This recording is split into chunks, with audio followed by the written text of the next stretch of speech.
Good evening and welcome to this April 14, 2025 second meeting of Lake Bluff Village Board of Trustees. Clerk, please call the roll. Trustee Cole? Here. Trustee Fisher? Here. Trustee Freed? Here. Trustee Hatch? Here. Trustee Rappin is absent. Trustee Ryder? Here. And President Charlotte?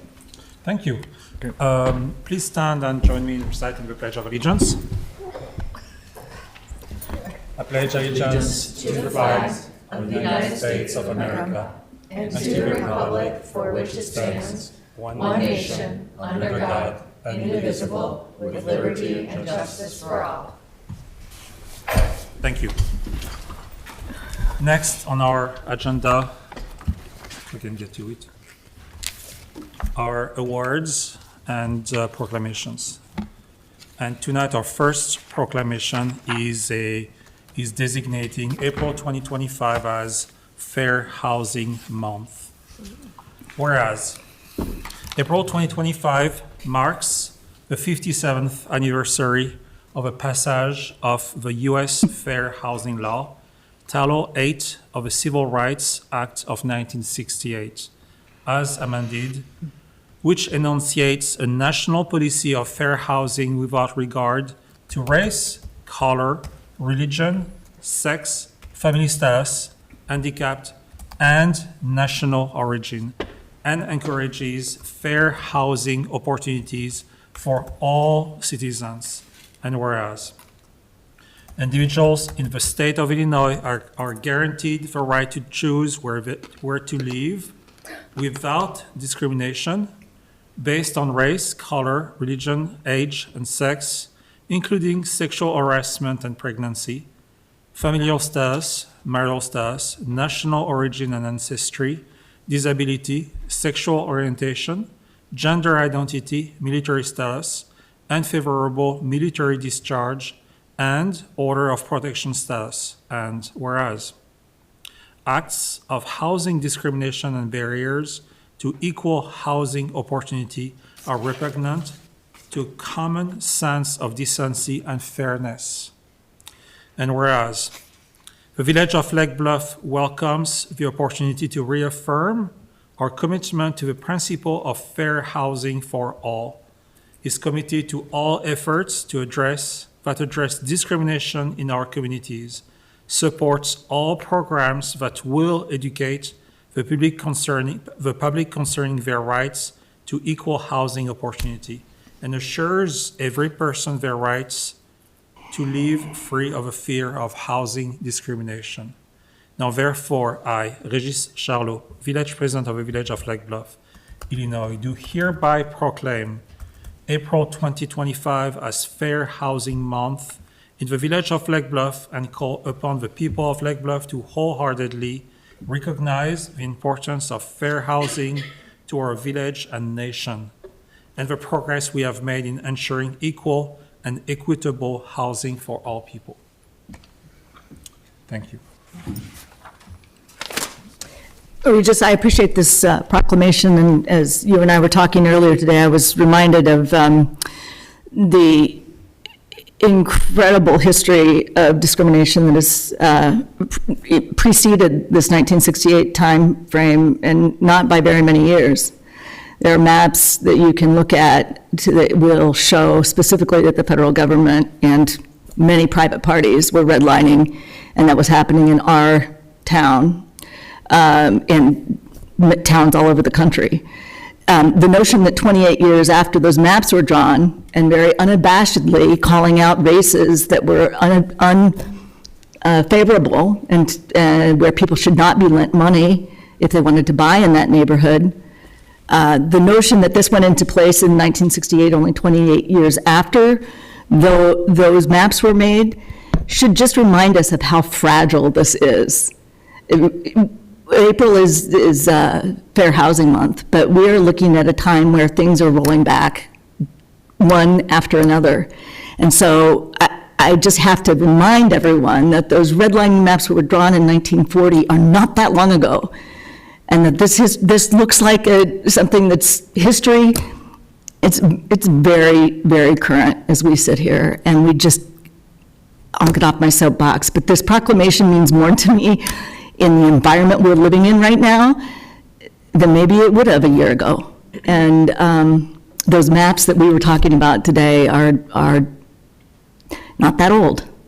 And the point you made to me today was redlining was in Lake Bluff and Lake Forest. Oh, It was there. And so this proclamation is actually not just words. It is being fair and equitable to all people who want to live in Lake Bluff and Lake Forest for that matter, but Lake Bluff first.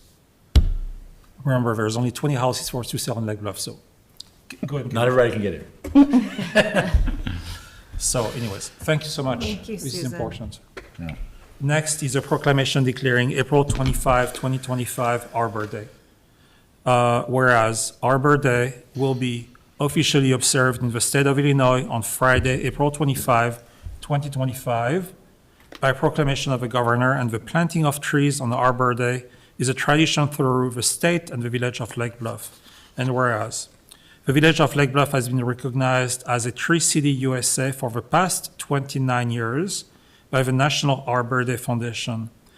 And whereas trees in our village, whether they are planted, increase property values, enhance our businesses and residential areas, beautify our community, and are a source of joy and promote the environmental well-being of present and future generations.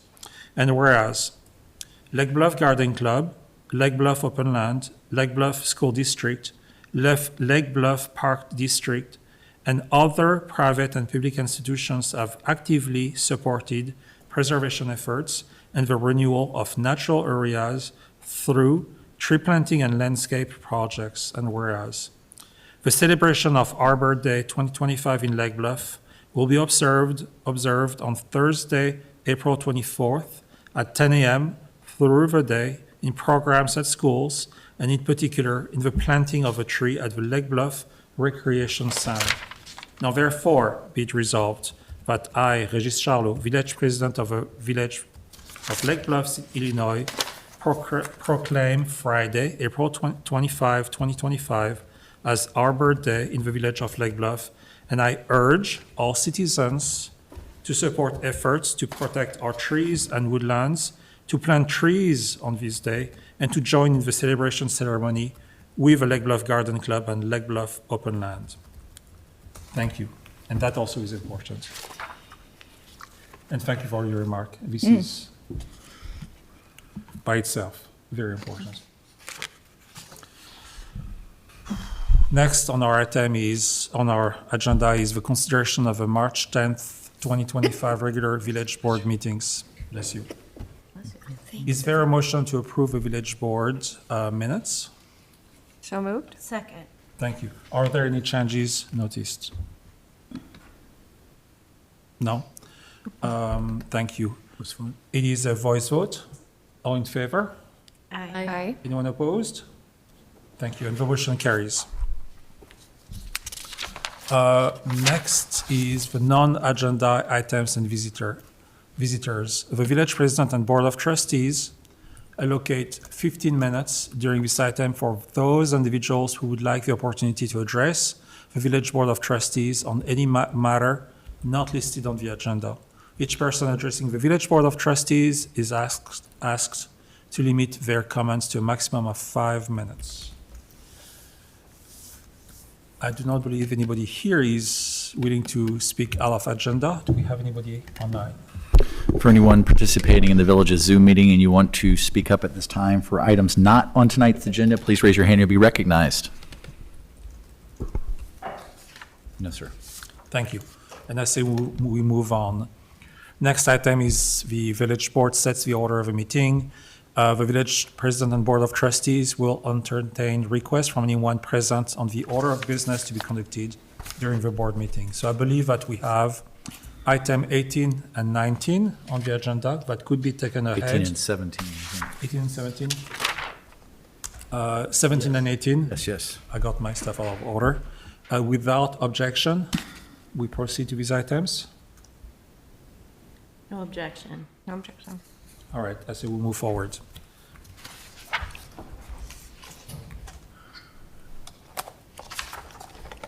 So item 17.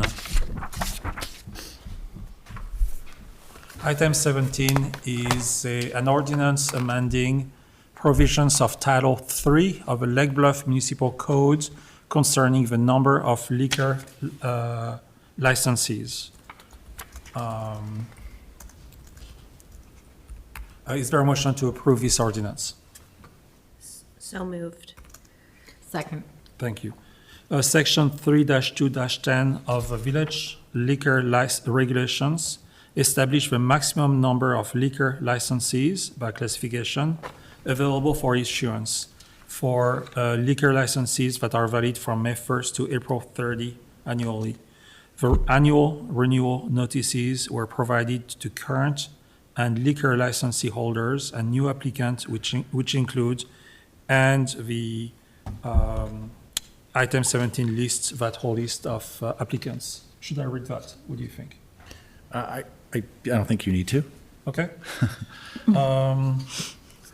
Pursuant to the village liquor regulations, the maximum number of available liquor licenses shall be reviewed and, if needed, amended annually. As such, it is recommended that Section 3-2-10 of the liquor ordinance be amended to reflect the renewal table specified in the agenda today. And what that does specifically is there's a handful of businesses that are no longer in Lake Bluff anymore. Wine Brokers closed their doors, as did Prairie Espresso and Donati's Pizza. So you're seeing those eliminationos. I didn't know. Yeah, taking those off the books, and actually the application for one new one for, Rêverie, Petit Café. thank you. Is that how you say that? We're so excited to do that. One more time. No, this is the only time I will say something correctly here, okay? So make fun of me, that was not the case. This is Make a note. operator owner Sarah's here, so Leonard Sarah.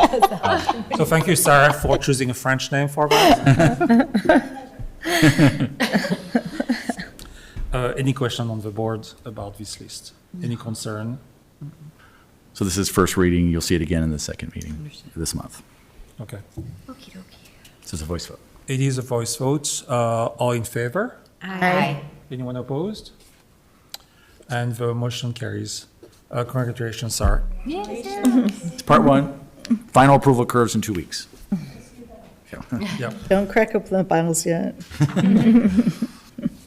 And next, for items taken out of order, is item 18, a resolution approving a first amendment to the declaration of restrictive covenants for a property located at 300 McLaren Lane.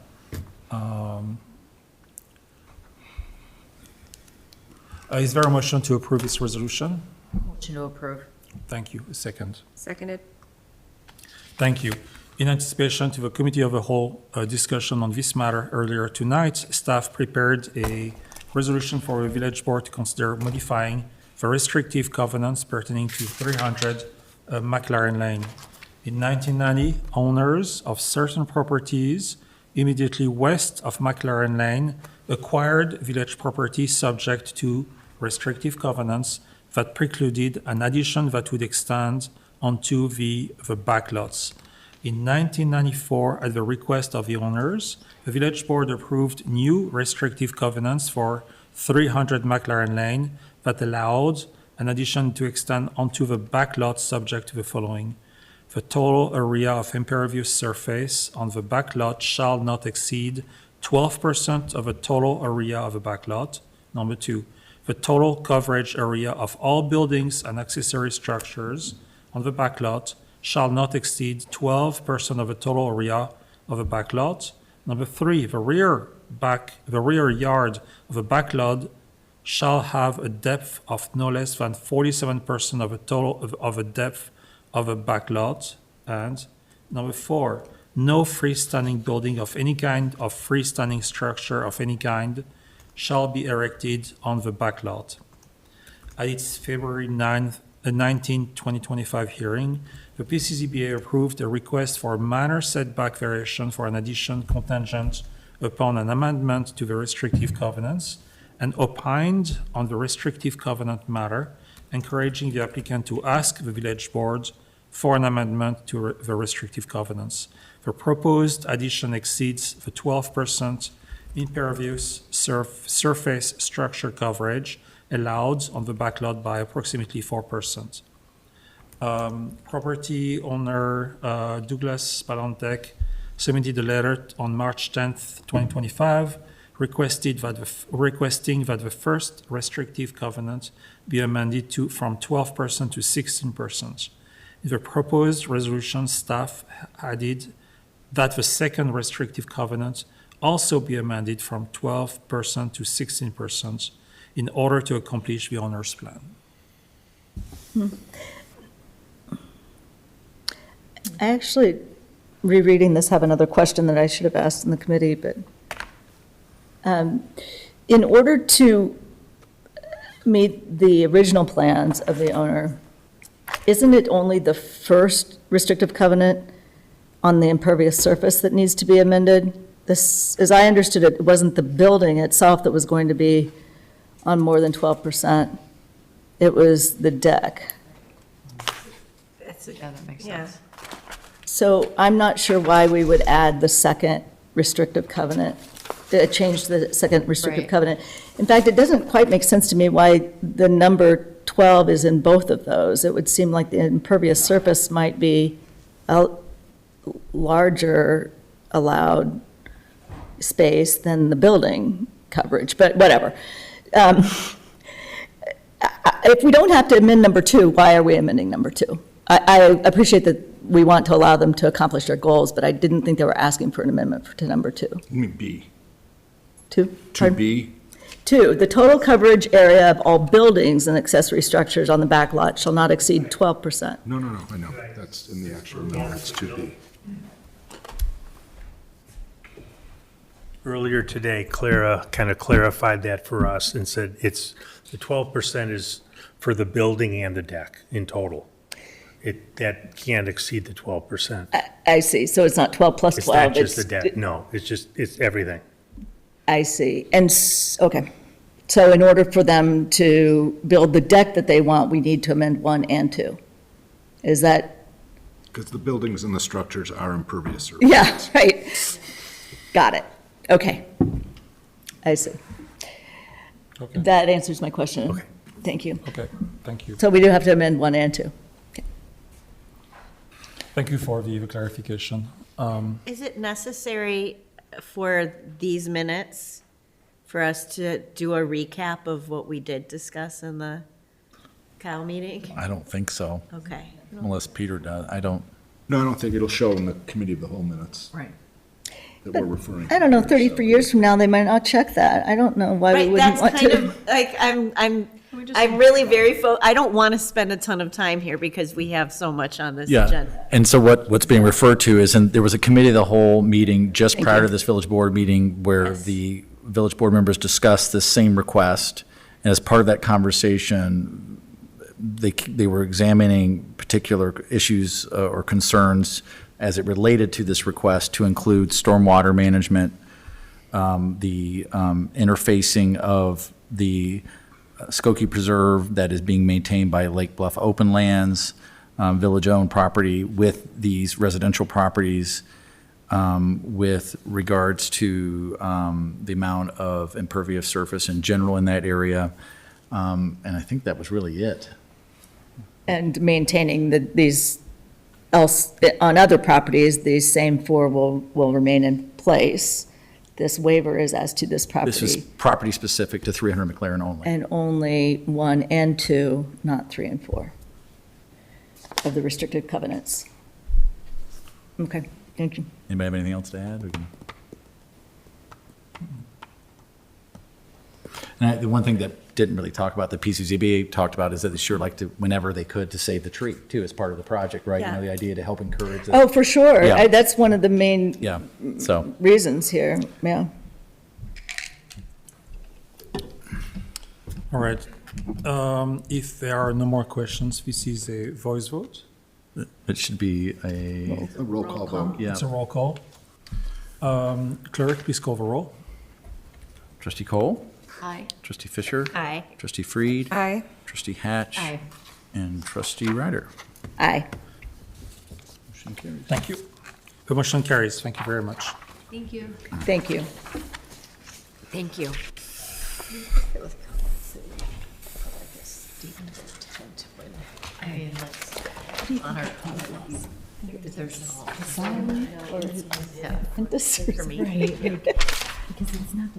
Next on our agenda is our warrants Taking over the report family business. for March 25th to April 14, 2025, and fiscal year 25 payroll expenditures to date. Is there a motion to approve a warrants report? Motion to approve. Second. Thank you. And what we're talking about here is expenditure of village funds for payment of invoices in the amount of $533,967.46 for March 25 to April 14, 2025, and expenditure of village funds for payment of payroll in the amount of $369,135 for January and $342,000 and $342,634 for March 2025, for a total expenditure of $1,245,736.93. Are there any questions to Bettina and Drew? I have looked at the ledger. Great, no questions.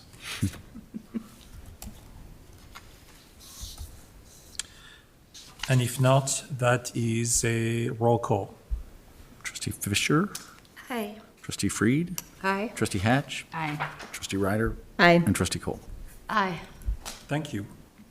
Next is our February 2025 financial report. Is there a motion to approve the finance report? So moved. Second. Thank you. Bettina, could you please go through that report?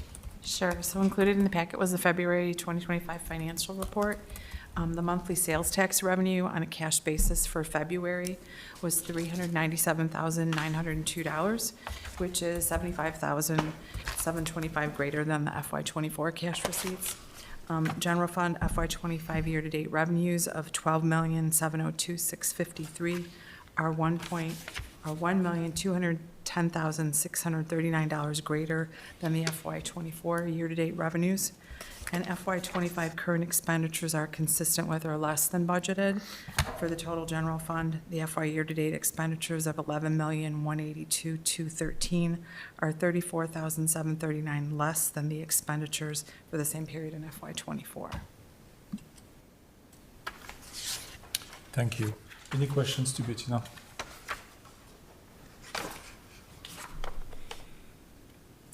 Great. And it is a voice vote. All in favor? Aye. Anyone opposed? And the motion carries again. Thank you, Bettina. Next would be our village administrator's report. I don't have a report. There's several items that Regis and I talked about. He's going to report on shortly. And, He's stealing your thunder? Yes. Well, they're important issues, and we talked, and he, Should I go through it now? Or? no, I, Okay. Next would be Peter's report. No report other than I sent you all the invite to our seminar. I hope you all can come. It'll be a very good seminar and an enjoyable time. Thank you. Appreciate it. Thank you. Be there. I'm looking forward to it. Thank you. It's always a good one. I've always enjoyed that party. I'm the only one not getting credits for it. I know. Go to law school and then you can have the credits. Pass the bar, it'll be fine. No problem. It's worth it. Next is my report. We had two meetings this week that are important, Drew and I. The first one was meeting with North Chicago, especially meeting with, Drew and I met with North Chicago Mayor Leon Rockingham, his Chief of Staff, Greg Jackson, and the Economic and Community Development Director, Taylor Wegzin. I believe I might have butchered his last name. This past Tuesday, April 8th. We are concerned about a M1 to M3 zoning change in direct vicinity to the sanctuary, so about 50 feet maybe. Within 250 feet. And we are advocating for a much smaller change of zoning, fitting EMCO, the company that is on 41 just north of the bridge, their request, and they're located at 3601 Skokie Highway. And a M3 zoning would open the door for greater air and water pollution. The assistant to the village administrator, Clara, is attending tonight's North Chicago meeting to advocate for village position. And my hope is we'll have more information on this subject tonight. I would like, in effect, I do not want to expose our village to additional pollution. I do not want to create land that will be brown land directly vicinity to the golf course and the residents that are on the other side of 41, and there's a possibility of water pollution. There's a pipe that goes below that land that goes straight into the Skokie Ditch. That is what we're trying to prevent.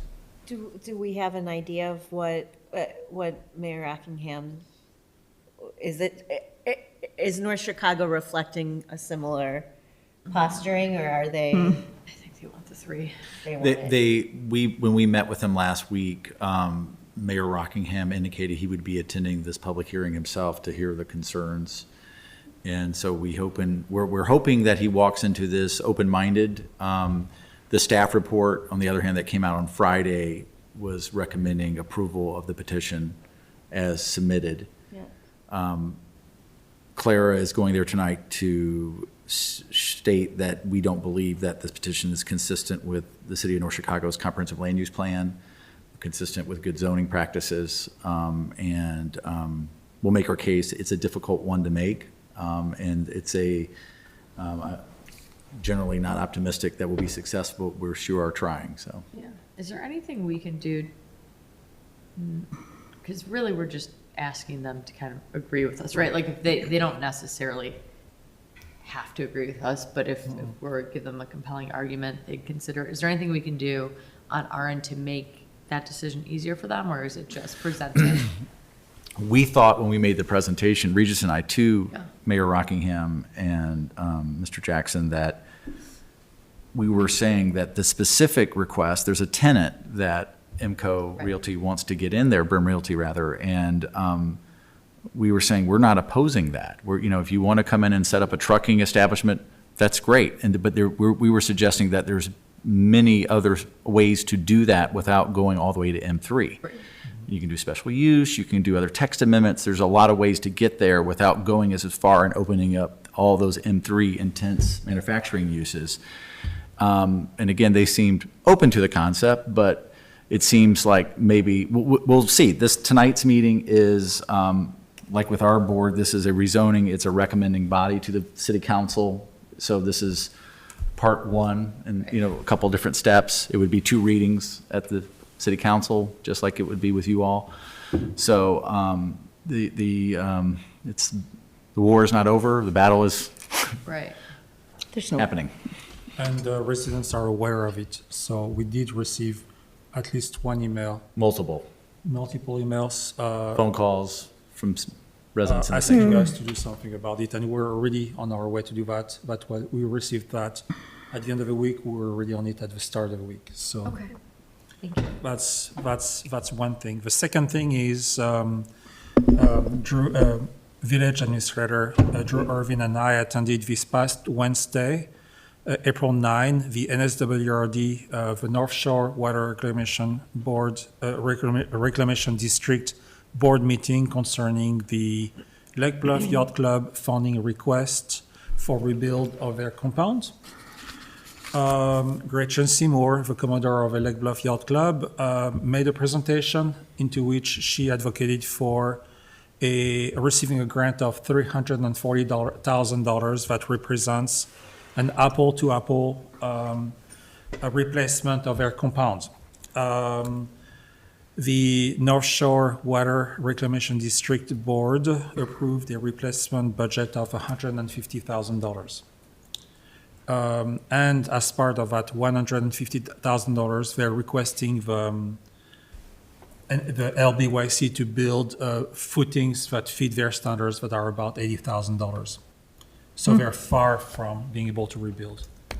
To our sense, to the spirit of Lake Bluff, this is a disappointment. Okay? Questions on that? We have lobbied heavily for that to be satisfactory to LBYC. We failed, and I'm not happy. Was the $80,000 footings, is that new news? Did they say, we're going to need to expend a lot of money on infrastructure before we even get around to building your structure? Or it just seems like that's half of the grant. That's more than half of the grant that they're proposing, right? 150. Correct me if I'm wrong, but I think the plan that the yacht club has in mind in terms of what the compound will look like in the future Yeah. has structures that are of more significance than what's down there today. Or what was down there? Yes, so the I see. idea that it's a new requirement because the structures are different. I see. So that's where we are today. Okay, we'll keep you posted on if we have any development or any improvement to that situation. As a result, they're going to do a temporary again this year, is that? Which is on tonight's? Yep. Yes. Okay. It's on the consent agenda here, yeah. Yeah, and that would be item 12. On the consent agenda? Okay. And the idea that this year their layout will look a lot like what the license agreement approved. If they can do that, that's their goal, is to make it resemble what was approved, more linear. Yes. Yep. Any questions? But lighter weight, I guess, since they're not going to be putting the Temporary footings in. fencing, yep. Yeah, yeah. Seems like that's what we lived with for 50 years. Temporary, not so temporary. Yep, Okay. I'm afraid so, yes. Any more questions, guys? No. Moving forward to our consent agenda. And that would be for item 11, the acceptance of a correspondence. And item 12, a resolution authorizing the second amendment to the non-exclusive license agreement by and between the Village of Lake Bluff and the Lake Bluff Yacht Club, fittingly. Is there a request to remove any of these items from the consent agenda? No. Is there a motion to approve the consent agenda? Motion to approve. Second. Thank you. Any discussions to these items? No? Hearing none, clerk, please call the roll. Trustee Freed, Aye. trustee Hatch, Aye. trustee Ryder, Aye? trustee Cole, Aye. and trustee Fisher. Aye.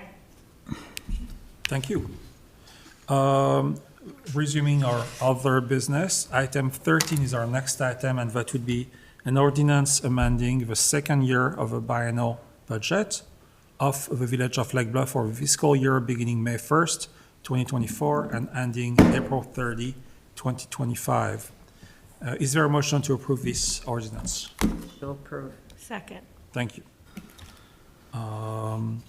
To align expenses with amounts noted in the second year of a multi-year budget, staff recommends, following past practice, to revise the first year of the fiscal year 2024-2025 biennial budget in the amount of $606,951.92 for expenditure rollovers, adjustment, and additions. This includes the following: fiscal year 25 expenses for the Glen Avenue footbridge replacement per resolution 2023-29, 2024-8. Number two, fiscal year 25 village board authorized sanitary sewer improvements per resolution 2024-20. Number three, fiscal year 25 village board authorized purchase of fire department radios per resolution 2024-35 and 50. And last, item 4, fiscal year 2025 squad car purchases per resolution 2023-43 and ordinance 2025-8. Funds are available to effectuate these expense modifications from source other than the tax levy. Questions to Bettina? Questions to Drew?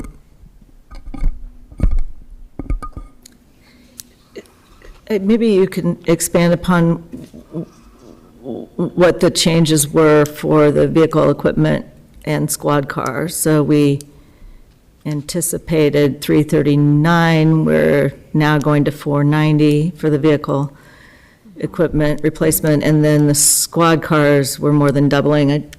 I'm sure that I heard this once before, or Yes. twice, or perhaps more, but if you could just articulate what those changes are. That's what I was.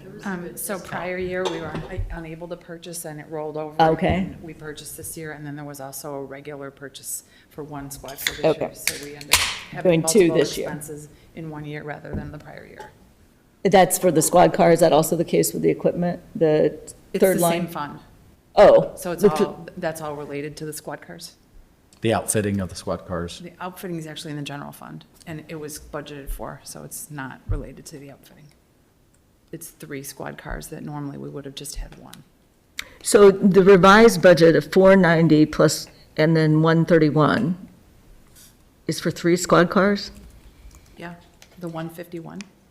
The revised budget now all the way to the right is 490,000 and 131,000 for, 130, are those all, what you're saying, the vehicle replacement fund is separate, I'm sorry. I was thinking just the squad cars. so the squad cars, 2 squad cars for 131? Right, the vehicle replacement is related to the fire radios. And that's, So that was also similar. We got some reduction in cost by purchasing all the radios at one Acting, time. yeah. So we bought them all at once rather than spreading them I over see. the 2-year period, which Okay. was the original budgeted plan. So that came from the replacement fund, and then the squad car expense was. okay, that makes more sense. Sorry. For 6,000, Yeah. 600,000 for No, I squad cars. misunderstood you, sorry. I may not have asked a good question. Thank you. Sure. Okay, thank you. Any more questions on the board? Please a voice vote. All in favor? Aye. Anyone opposed? And thank you, the motion carries. Next is a public hearing concerning the Village of Lake Bluff proposed fiscal year 2025-2026 biennial budget. As required by law, the village must hold a public hearing on the fiscal year 2025-2026 tentative biennial budget, the budget, after which the fiscal plan may be revised and passed without any further inspection, notice, or hearing. Consistent with past practice, first reading of a budget ordinance will follow this public hearing, with second reading and adoption of a budget anticipated at the April 22nd Village Board meeting. Notice of his hearing was published in the Lake County News Sun on April 4th, 2025. Our finance director will present a summary report of his budget and be available to respond to questions at the hearing. It is recommended that this public hearing be continued until the April 28th Village Board meeting. And as such, I declare a public hearing open regarding our proposed fiscal year 2025-2026 biennial budget. Finance Director O'Connell. Sure. Good evening. Welcome to the budget hearing for the fiscal '26 biennial budget update. I don't have his exact word. No, 28.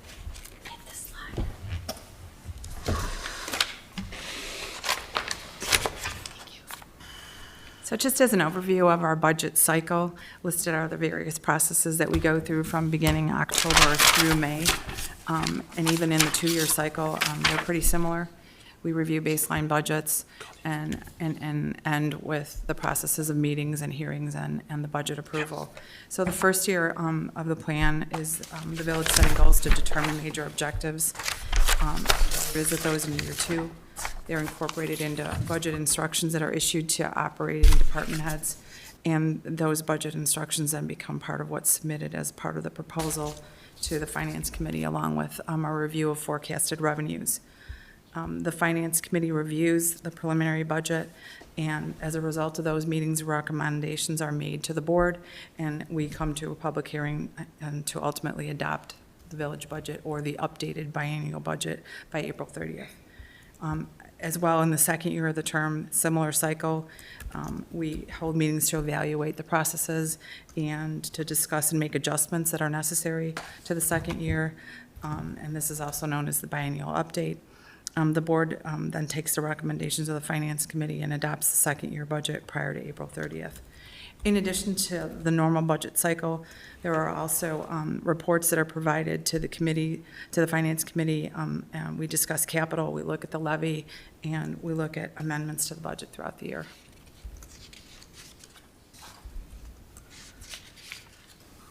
So from an overview perspective, this slide provides summary numbers for all revenue funds in the first column, and then a breakout of just the village funds only. So that would not be including the library for the comparison to 26, 25, 24, and the change in percentages.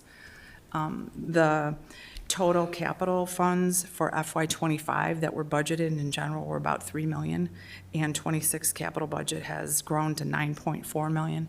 So that's a big change and makes up what that 42.9% is. There were also changes related to interfund transfers that make up that number. We've increased the capital fund transfer from general to capital to fund some of these projects, and also a contribution to the stormwater utility fund for the capital project that sits in that fund line that is part of that total. It also includes potential budget for CBD Block 1 based on board approval. It includes some Green Bay Road Bridge work and also Green Bay Road work, and also improvements to the water system fund that are greater than what were originally budgeted. So we were originally at $500,000, and this budget includes $1 million. So an overview of the revenue versus operating expenditures for fiscal years 19 through budgeted 26. A lot of well, let me go over it. So the operating budget, all expenses except capital and contingency for the village and the library are $14.68 million for FY '26, which is a 3.7% increase from FY '25. The original '26 budget for operating was $14.68, so really not a big change in operating dollars. The changes, like I talked about earlier, are really reflected in capital and the interfund transfers. But these operating expenditures are typical. They make up, personnel services, which are related to the union contracts, 3% increases, the fire department personnel costs, which are pretty flat at $395 estimated, and their Social Security benefits they're about $30,000. It estimates a 10% increase to medical costs, which we always do that second year because we're never sure what the pool is going to come back with. So 10% is what we do conservatively. It's typically between 5 and 7%. Then this also reflects the contracts and commodities, which includes dispatching costs to the Village of Glenview. Those costs go up 3.75% per year through 2028. So it includes those changes. There's also reflection in the water fund for CLC draw was increased from 199 to approximately 209.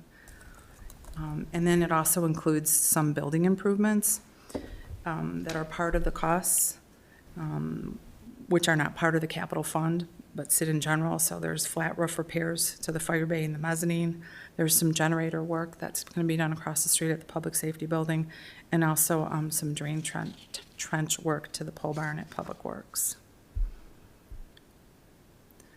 So if we look at the revenue and year-over-year rate changes from 2007 to date, property tax revenue reflects at 3.4%, which was the CPI increase.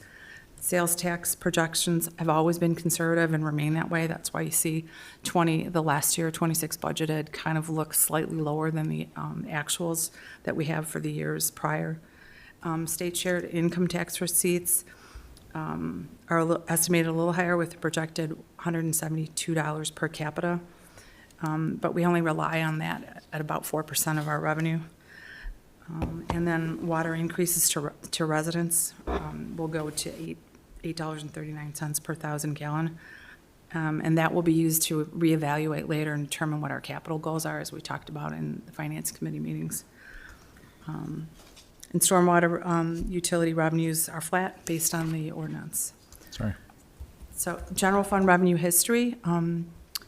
So major sources of revenue are in this chart. So property taxes to general, sales tax, home rule, building permits, and grants.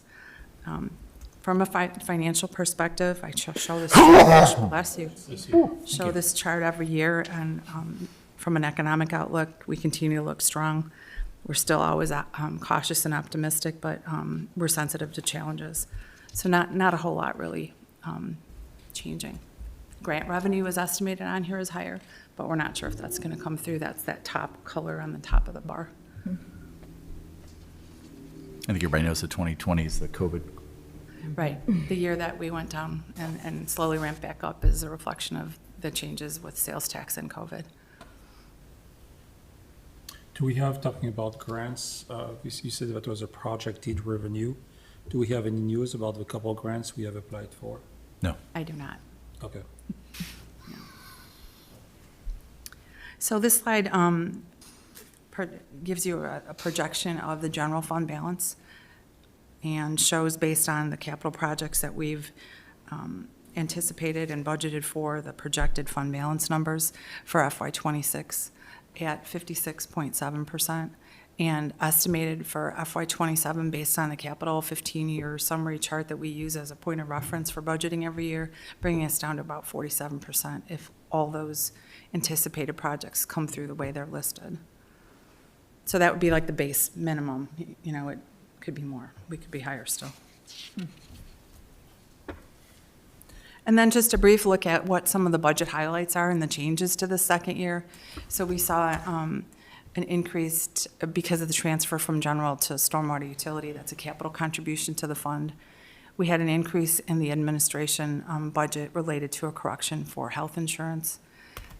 We had a change to the community development salaries based on a reallocation of a finance department employee who's doing some engineering tech work, and the fire department equipment for new light bars, and overall some changes to the departmental salary allocations, but not when you sum them up. So for Public Works, just to be more reflective of what their jobs are in which department.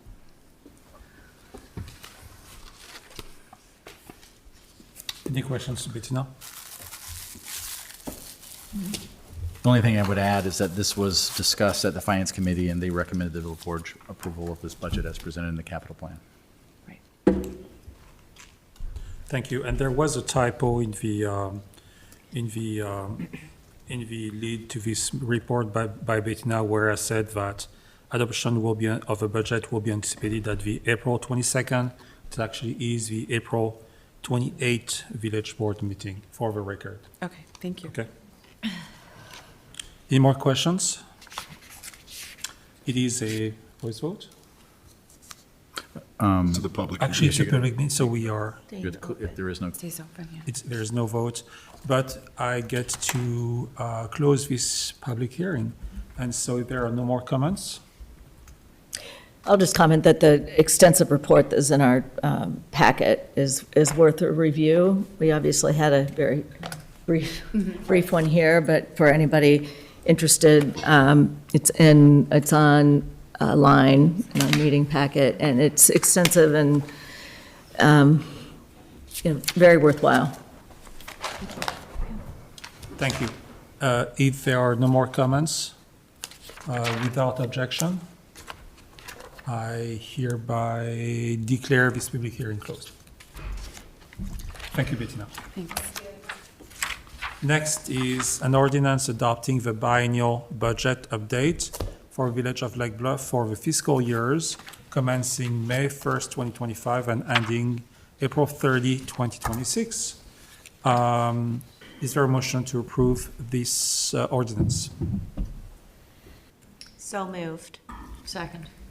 Thank you. The village utilizes a multi-year budget process as it emphasizes long-range planning, budgeting for results, effective program management, and fiscal responsibility. Specifically, the primary objectives of these budgets are to, 1, maintain current fund balances at or above village minimum reserve levels, 2, control operational costs, 3, continue reinvestments in village infrastructure, and 4, continue to deliver quality and efficient services. Additionally, this budget has been assembled with the intention to allocate resources consistent with the 2023 Village Strategic Plan. The tentative biennial budget for the year includes $24,357,016 plus $3,292,331 in interfund transfers for fiscal year 2026. These sums include the Village of Lake Bluff funds and the Lake Bluff Public Library funds.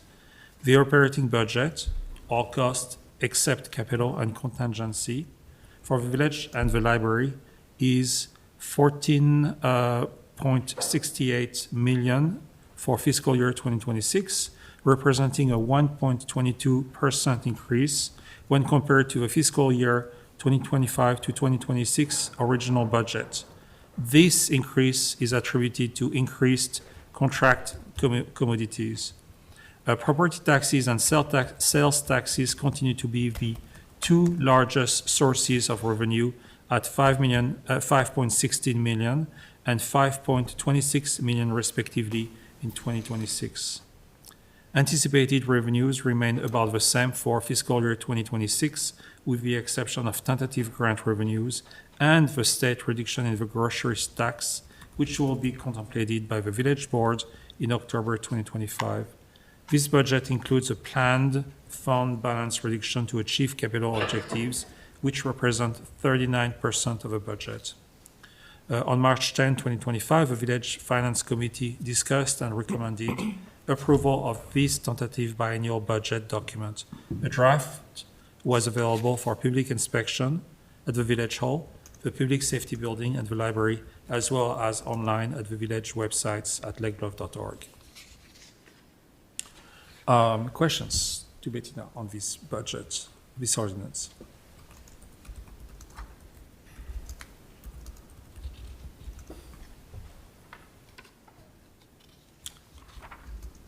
I think this is the conclusion of a lot of discussions about this budget. Seeing no comments on this. This is a roll call vote. Clerk, please call the roll. This is item 15. Ordinance adopting the biennial budget. It's first reading. First reading. It's a voice vote. Voice vote. Okay, it's a voice vote. It's a voice vote. All in favor? Aye. Anyone opposed? And the motion carries. Thank you so much. That was staff's fault. That says roll call vote. It does. Sorry about that. Oh, don't worry. I'm used to it. There'll be others. Ouch. Next is item 16, an ordinance amending Title 1 of, we talked about that. No, we didn't. An ordinance amending Title 1 of the Municipal Code of the Village of Lake Bluff regarding the comprehensive fee schedule. Is there a motion to approve this ordinance? So moved. Seconded. Thank you. As part of the biennial budget development process, staff and the Finance Committee review the village comprehensive fee schedule. At its March 5, 2025 meeting, the committee reviewed various financial projections of the village's water fund and recommended a 5% increase in the water rate in order to provide additional funds to support operations and capital improvements. If approved, the attached ordinance would enact these changes effective May 1st, 2025. And again, this is following the Finance Committee where we all sat here and discussed this item. Any comments? It is a voice vote. All in favor? Aye. Anyone opposed? Thank you, and this motion carries as well. Item 16. We discussed item 17.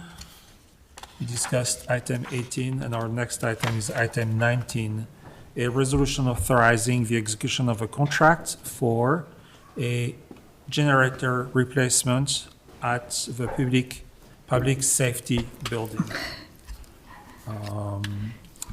Is there a motion to approve this resolution? So moved. Second. Thank you. The public safety building was originally built with an emergency backup generator indoors on the mezzanine in the fire department garage. In 2005, it was replaced by the present outdoor generator. At some point, a wall was added around the generator. However, the wall was too close, restricted necessary airflow to the engine, and was therefore removed in 2020. At present, the generator without the wall is extremely noisy, making conversation difficult in several areas of a public safety building when it is running. The village hired architectural consulting group, ACG, to find the most cost-effective solution to this problem. They produced a design and bid specifications to relocate the existing generator to be further from the building by trading places with the dumpster and installing both on a new concrete pad within a new enclosure. An alternate bid price to install a new generator in the new location is included. The village conducted a bid opening on February 26, 2025, and the low bidder was Superb Steel and Construction.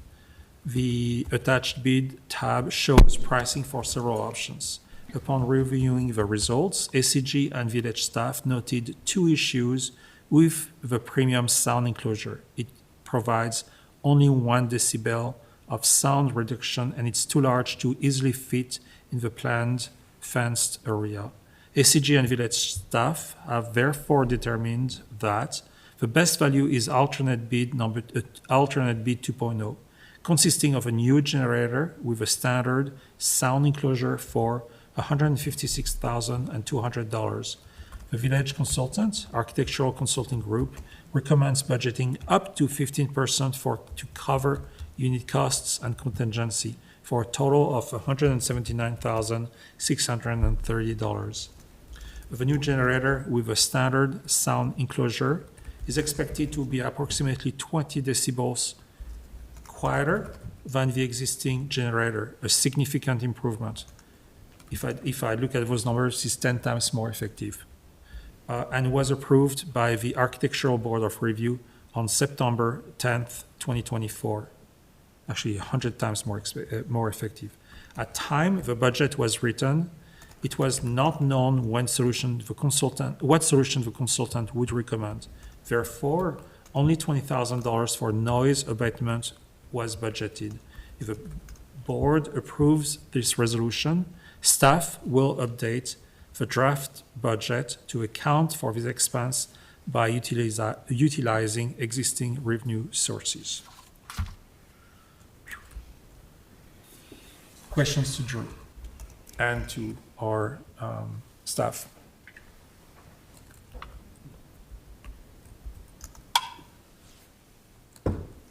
So we did go back to our sound expert as well to confirm that this new generator would be within the village's performance standards as well as the state's, and he has confirmed that will be true.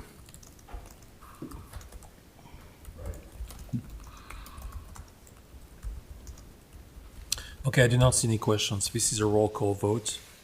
Clerk, please call the roll. Trustee Hatch? Aye. Trustee Ryder? Aye. Trustee Cole? Aye. Trustee Fisher? Aye. And Trustee Freed? Aye. Thank you. Next item is item 20.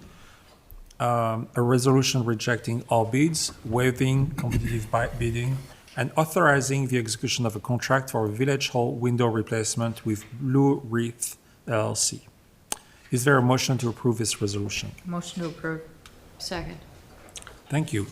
The Village Hall was remodeled in 1997 and most of its windows were replaced at that time. Now, after 28 years, many of these windows need replacement again due to the inoperable or failing mechanisms, failed weather stripping, and air leaks around the frames. To counsel the village through this process, the village hired ACG again, an architectural and engineering consulting service provider out of Barrington, Illinois.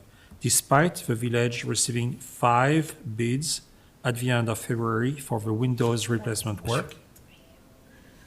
Just said bless Sorry, I was sneezing. Oh, sorry, thank you. Bless you.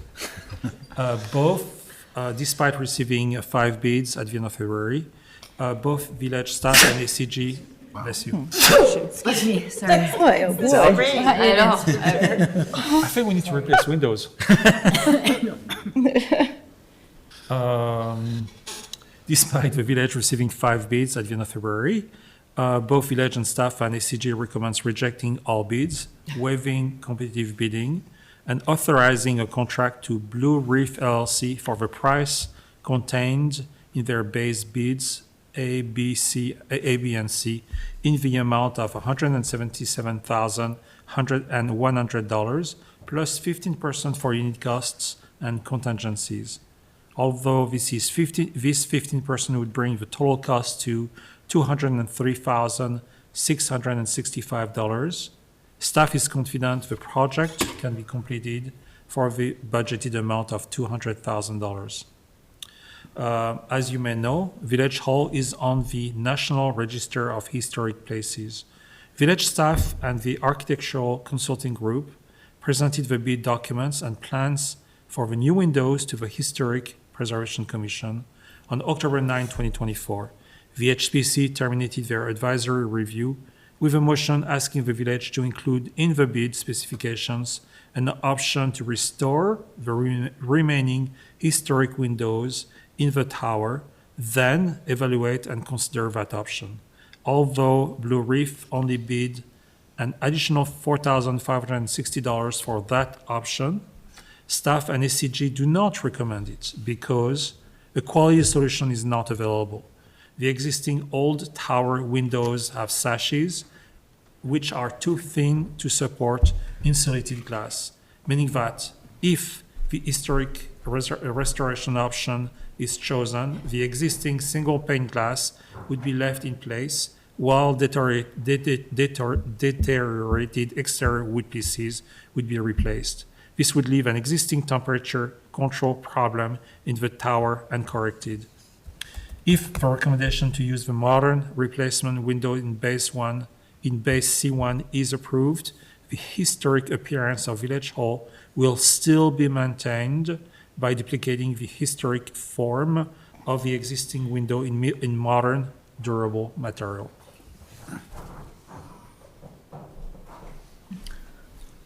Question to Drew and staff on this item?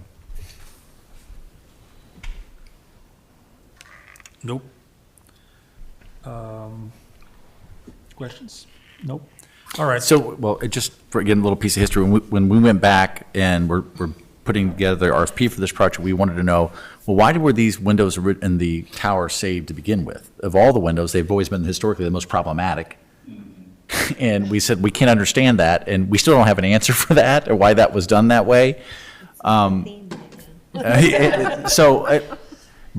when we had our meeting with the Historic Preservation Commission, they were trying to find out a way. Was there a way to restore them in some way that was rational economically and practical?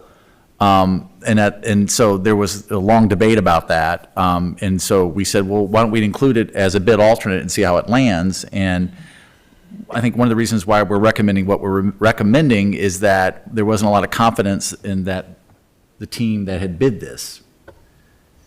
Right. Do you want to expand on that a little bit? Well, yeah, so, really when you take a close look at the windows, on the exteriors, you're seeing painted wood, which is going to look very similar to any other material painted once it's in the same shape. So what we're really doing is duplicating that shape, including the little legs on the sash with those curves and all that in aluminum, and painting it the same color as the windows are currently painted, which will look very similar from the outside. And then on the inside, you know, currently it's dark stained wood and the wood grain is kind of faked with the stain right now, if you look at them closely today. And, you know. But it resembles what you see in here. Yeah, when you compare the two projects, you know, one, the historic restoration, they'd be taking certain pieces of wood that are rotted out, putting them back, putting the windows back together and painting it versus putting in the new aluminum windows that are the exact same shape with those painted the same color.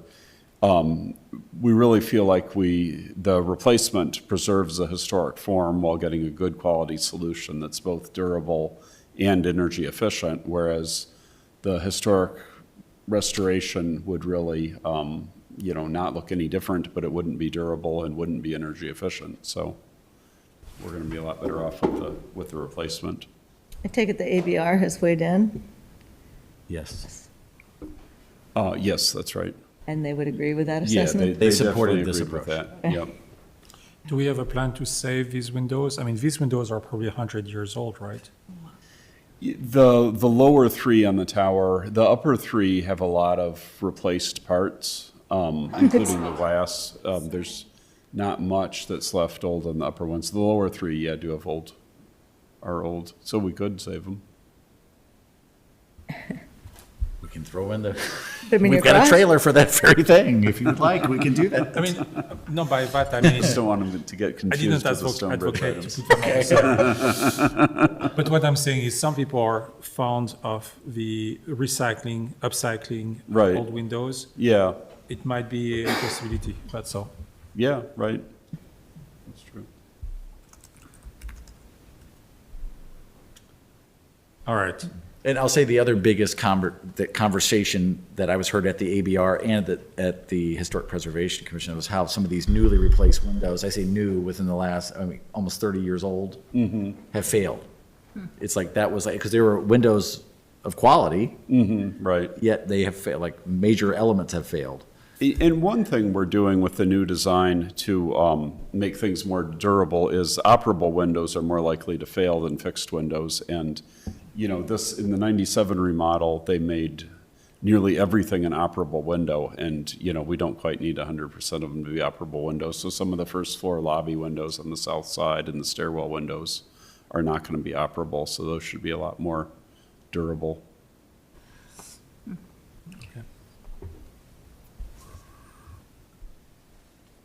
Nice. Thank you. Sure. Thank you, Michael. Any more comments to Drew or staff?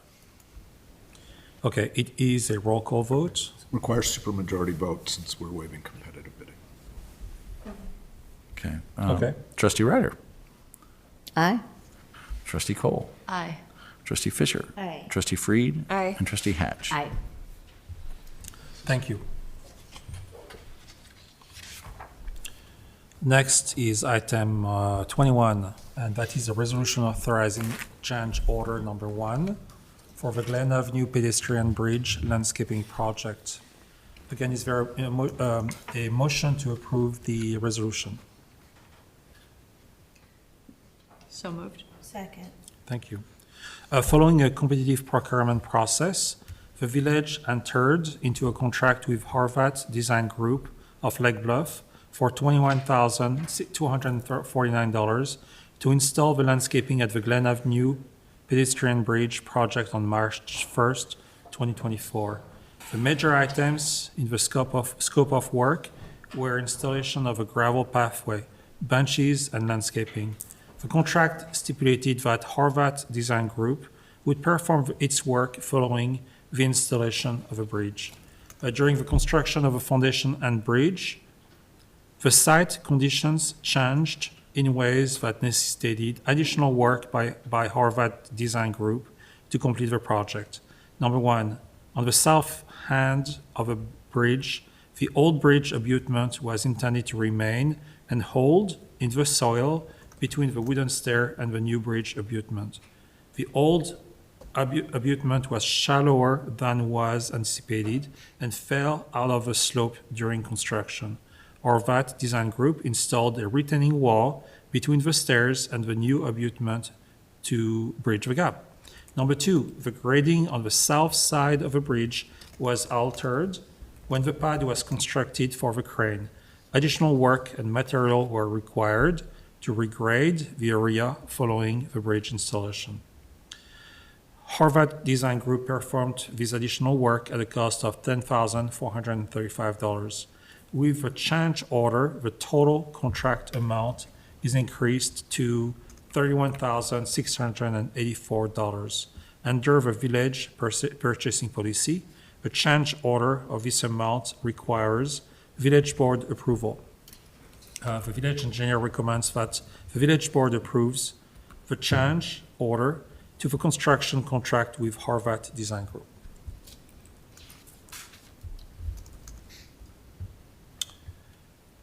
Any question? Any? Pretty straightforward. Yep. It is. Roll call. It is a roll call. Clerk, please call the roll. Trustee Cole? Aye. Trustee Fisher? Aye. Trustee Freed? Aye. Trustee Hatch? Aye. And Trustee Ryder? Aye. Thank you. Next is a resolution approving an intergovernmental agreement by and between the Village of Lake Bluff and the Illinois Department of Transportation for asphalt path resurfacing along East Sheridan Road. Is there a motion to approve this resolution? So moved. Second. Thank you. The asphalt path on the north side of East Sheridan Road between Moffett Road and Oak Terrace is in poor condition and needs resurfacing. Although East Sheridan Road is owned by the Illinois Department of Transportation, the village is responsible for maintenance of the path, which was installed by the village over 20 years ago.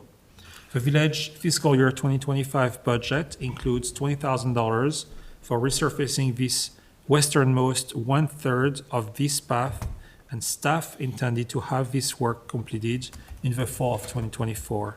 That plan was put on hold in the summer of 2024 when IDOT informed the village of its intention to resurface East Sheridan Road in 2025.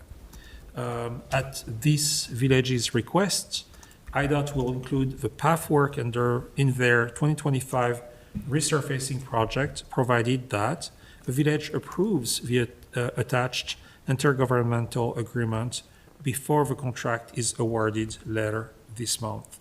The exact cost of this work will be unknown until the contract is awarded, but IDOT is estimating the cost will be $30,000 for the resurfacing of the entire path between Moffett Road, and Oak Terrace. The village proposed fiscal year 2026 budget for street resurfacing has adequate funds to complete this project. And walking that path every day with my dog, I will be thankful. Any questions, Drew? I will tell you that it's great news that IDOT was willing to do this. We were surprised that they were willing to offer this up. Jeff, I don't know if you can come over quick. One of the things, we had been working with that neighborhood. They had come out a few years ago, desperate for the village to try to help them get this road resurfaced because of all the potholes that were, and the sidewalk too. There's a handful of residents that want to further push the sidewalk or the pathway on the north further north. And in some cases, that means some tree removal and require other infrastructure that IDOT is not keen on and wouldn't give us a permit to do. Is that a fair? They might, but it would be a lot of engineering work because they want to see it completely designed out if you're pushing it off the road. If you look at the south side of East Sheridan Road, further to the west, coming from Sheridan Road to Oak Terrace, there's a path offset. There's some grass between the roadway and that, and little wooden walls. The neighbors would like something like that. Our estimate would be about $50,000 in survey and engineering just to bring the permit to IDOT to do that work. So we didn't have that budgeted. So we just were thankful that they were going to resurface it under their project. But that might come up in the future to try to make that more pedestrian friendly because people do park on that. It isn't the best scenario right now. It's just an extension of the roadway, but it's better than no path, which is what I think we had before 2002. And I think the village put that in 2002 to have a continuous system to get kids to the schools, to have a site, and knowing that it would be imperfect, but also trying to protect trees and not go into those. Okay. So, And when do we expect this work to start? Somewhere like June, right? supposed to be Yes. awarded this It's month. supposed to be awarded in April for work between June and, I think, October. And again, this is all of Sheridan Road, East Sheridan Road, and West Scranton between Green Bay Road under the viaduct coming up. So it's going to hit a lot of heavily traveled roads this summer. It's going to be great. It's going to be better. Driving north on Sheridan Road, passing the village on Sheridan Road is terrible. And one thing they did agree to do, there's going to be additional crosswalks across Sheridan Road, I think at 4 locations. So we're thankful for that as well, because they're going to pay to make those all ADA accessible and extend from the bike path over so that we can have the safe places to cross. There was a discussion 2 years ago with Kathy and her neighbor. That was a discussion we had with residents of replacing a culvert also. Are we going to do that work? They will not do the culvert work. They imagined this project only last year, and they said they just don't have time or budget to fix the drainage issues kind of up by the golf course, and there's some other areas that have problems, but they You didn't itemize the number of changes to the plans we gave them. we give them a long list. They pick the cheaper ones, the crosswalks, and like I said, this is our payment on this path, but they put that in there too. Thank you, Jeff. Thank you. More questions to Jeff and Drew? No. No. Thank you. Thank you, Jeff. It's a roll call vote. It is a roll call. Clerk, please call the roll. Trustee Fisher? Aye. Trustee Freed? Aye. Trustee Hatch? Aye. Trustee Ryder? Aye. And Trustee Cole? Aye.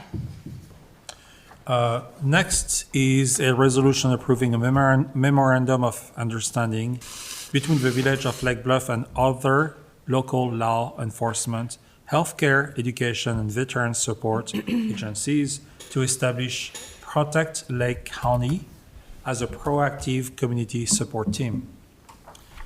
Can I please have a motion on this resolution? So moved. Second. Thank you. In 2023, representatives from DePaul University, University of Illinois at Chicago, bless you, and Loyola University approached the Lincolnshire Police Department about participating in a pilot project funded by a U.S. Department of Homeland Security grant. The purpose of this pilot project is to establish a behavioral threat assessment management team in Lake County. Named BTAM. A BTAM team employs a strategic multidisciplinary framework to prevent violence and effectively address situations of concerns. This proactive approach helps ensure community safety by identifying and mitigating potential threats before they escalate. This initiative is part of a broader Illinois Targeted Violence Prevention and Intervention initiative.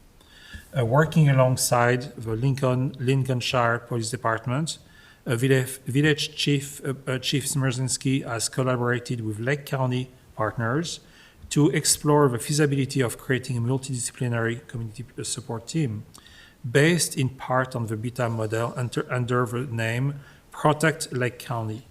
Ongoing monthly meetings with neighboring agencies have resulted in the development of a framework for Protect Lake County, which consists of key stakeholders to form a comprehensive, collaborative approach to assess and manage threats, including law enforcement, for local police departments contributing expertise in public safety, state attorney office, for providing legal guidance to ensure compliance with laws and civil liberties, educational institutions for addressing threats, including involving students and school communities, businesses and local employers for offering insights into workplace concerns and potential resources, and social service providers for delivering mental health, crisis intervention, and support services.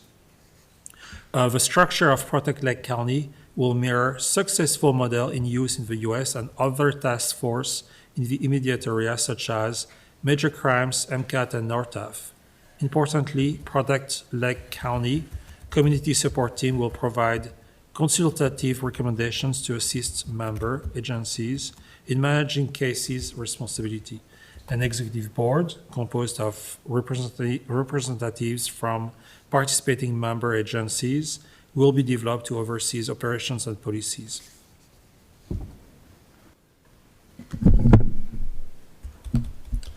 My first reaction today when I talked to Drew about this today was we also ought to invite the Veterans Administration, the hospital system that is north of us, having worked with many veterans who are receiving care there and who might have difficulties adjusting to a post-military life.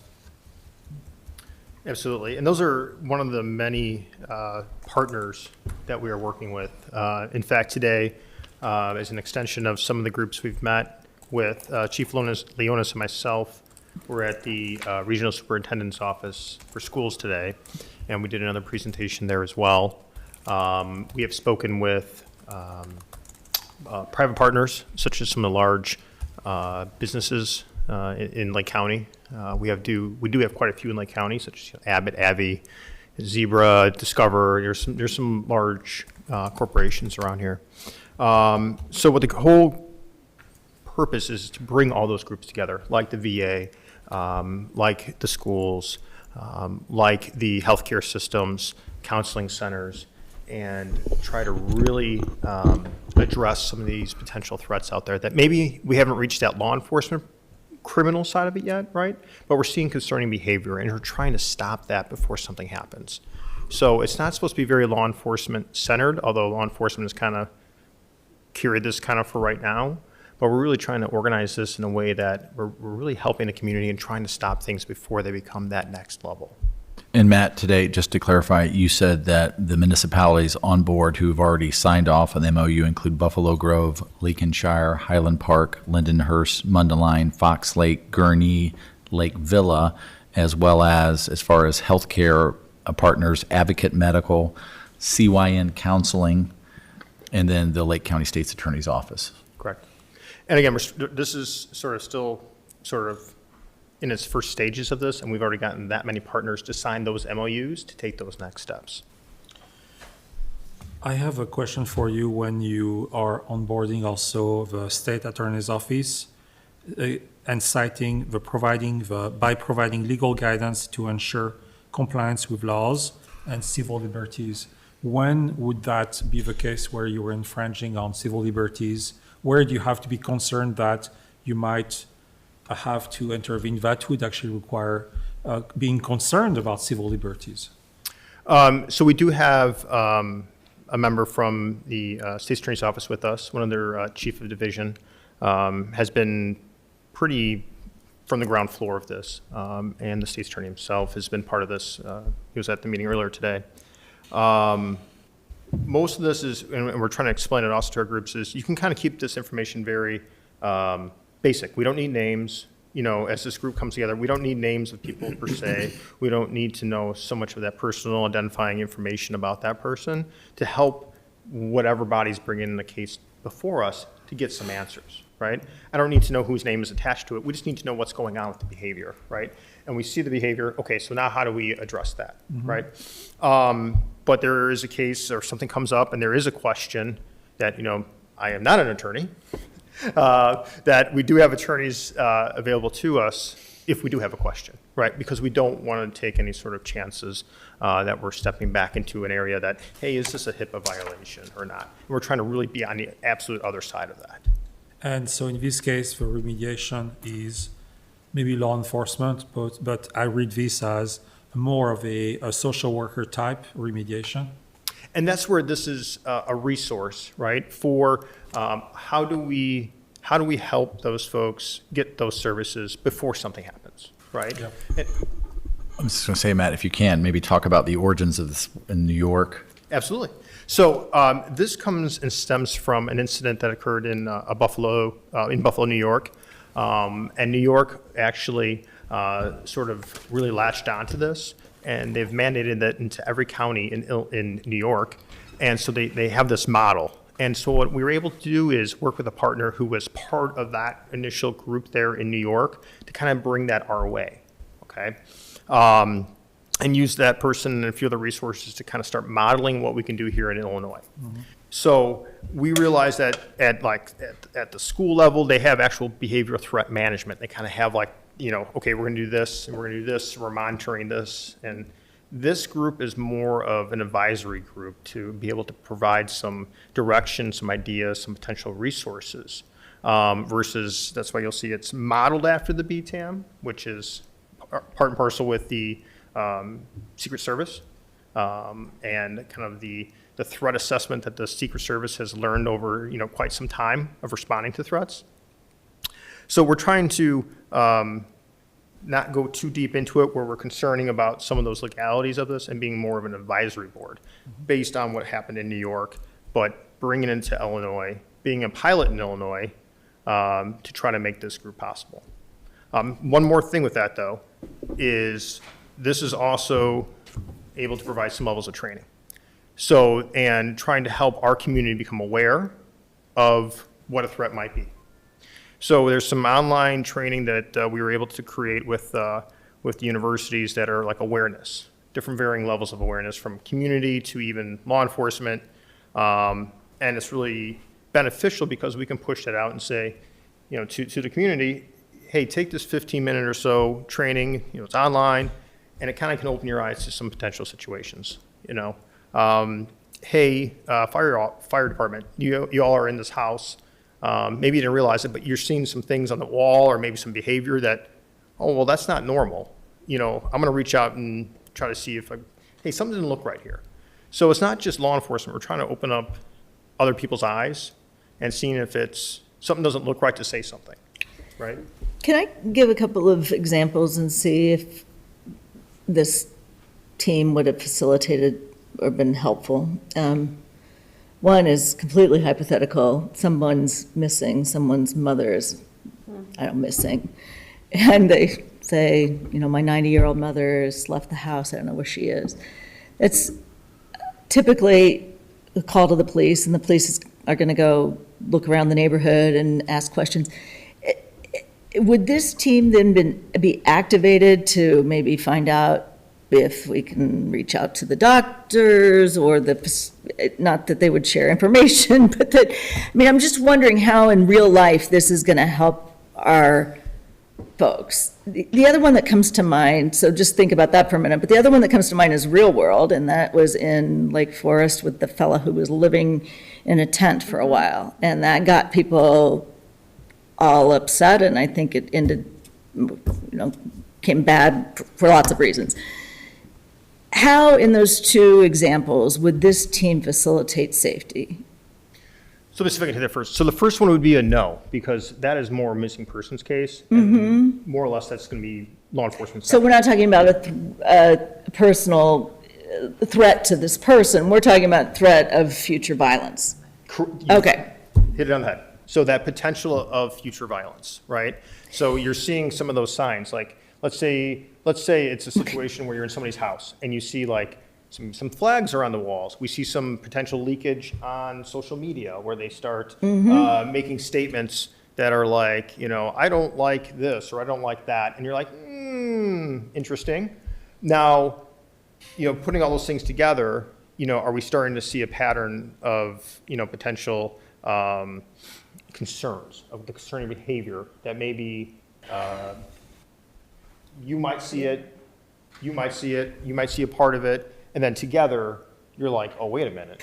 I guess I'm confused about how then, okay, so the police observe that, and then how does, you're not going to say the name of this individual, but you're going to reach out to a business and say, hey, have you seen a guy who may live on Maple Street? And I just trying to figure out how this functions without sharing particular information. Well, it depends, right? Okay. It depends. It depends on where the investigation is, how it's evolving. Are there certain components of that maybe law enforcement will be aware of, and that certain people, like if we have two witnesses, maybe they're not part of this whole conversation, but their part of it is part of the conversation, okay? So let's say it was, if we go back to having two witnesses seeing observable behavior, maybe they're providing that information to us, but they're not really part of that whole greater conversation of the investigation.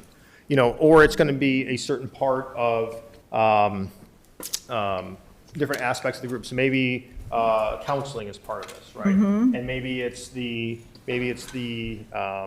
family of this person that we're interacting with. So there's no like hard lines. I want to say yes, we're going to not say something, or maybe we are. So a lot of this is going to be that group or that person, most likely law enforcement, initially responsible for presenting that case. Okay. And presenting it to, is it a monthly meeting? Is it a emergency meeting? We need to meet, and as many people who can get on the phone who might know something about this guy on Maple Street should get on the phone now? Or, Great, I can answer that for you as well. oh, So we're looking at both.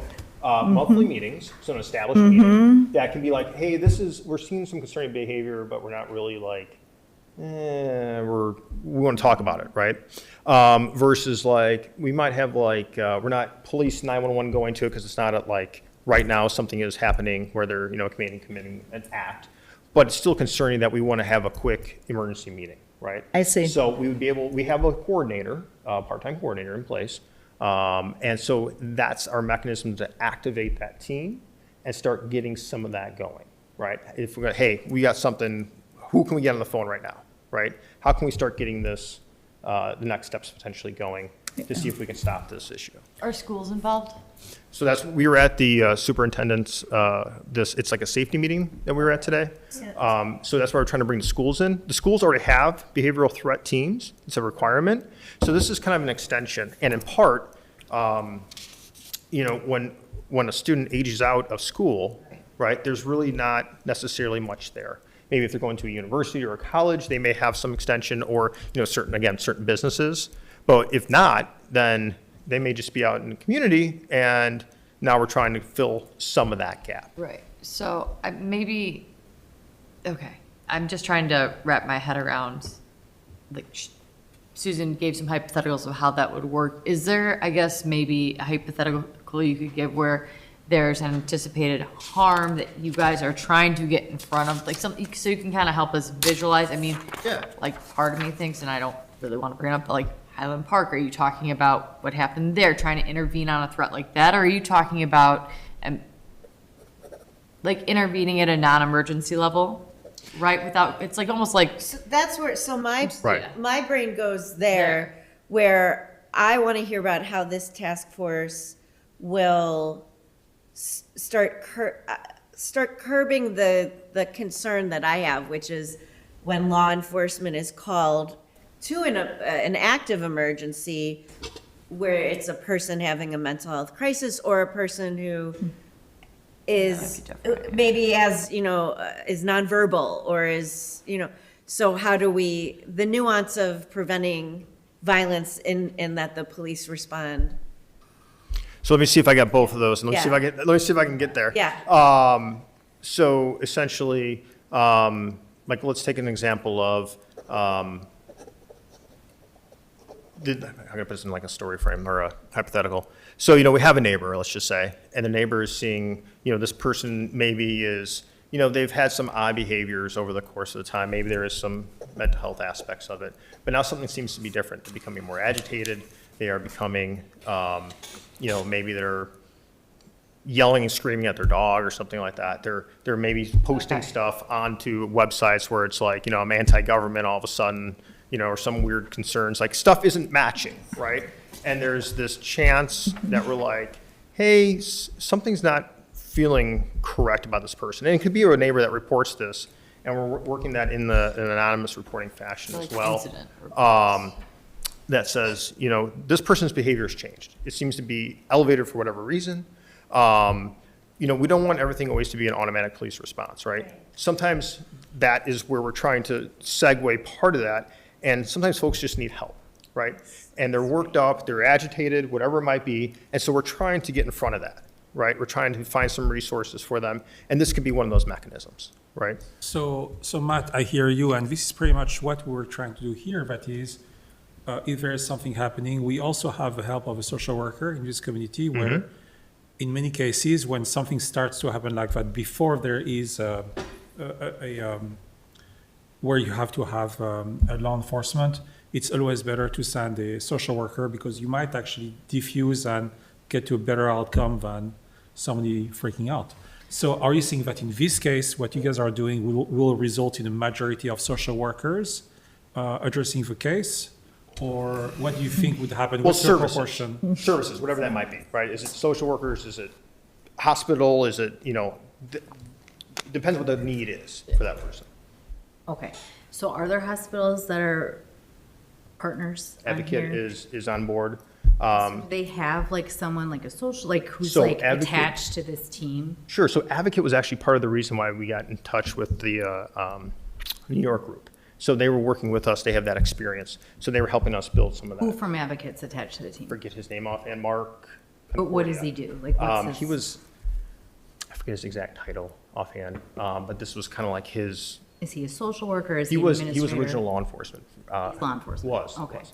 So when we're talking, like, what differentiates this? Because you guys have a chief of police meeting every month, right? In the Lake County. So what's the difference between you guys getting together every month and talking about all these resources you already have, then adding, like, what's the difference? Yeah. It just sounds to me, here's what I'm afraid of. It sounds like a little watchdog group for someone rather than a helpful thing. That's what I'm worried about. Can I try to answer it based off how it was explained to me? I think this is one of those situations where after what happened in Buffalo, people got together and said, wow, could have this been prevented? How did- What happened in Buffalo? Like, what It's happened? a in mass Buffalo? shooting, right? Yeah. There was a shooting that occurred. Which and one? then- At a School church. and Is it college? a Unfortunately, there's been so many. I think, yeah, which know was, what you're talking about. I think it was a church or like I think it was a church or a temple. It was I think Buffalo was a synagogue. wasn't Yeah. it? Or am I making that up? I thought Buffalo was a supermarket. Oh, the supermarket. Well, yeah. Like Denver. It's hard to keep track. Like Denver. Something triggered a protocol. But so anybody, I think It was it a was, mass how can we as a community, and then the community was Buffalo, get out in front of situations like this? And it seems like some of these could be prevented. How can we do that? Yes. And so the group, they came together and said, well, maybe we need to start talking about things before they get to that level. And maybe there's something that a law enforcement professional may pick up on based off an interface with somebody on the street that they can share with some other healthcare professional. They said, oh, that's important. Let's go reach out to that person. And I think that's the general idea, is to be an informal sounding board with this group. So I guess I'm sorry? Informal. Informal to the reporting agency, like we would go and present and say, hey, here's what we're dealing with. Here's what we've done.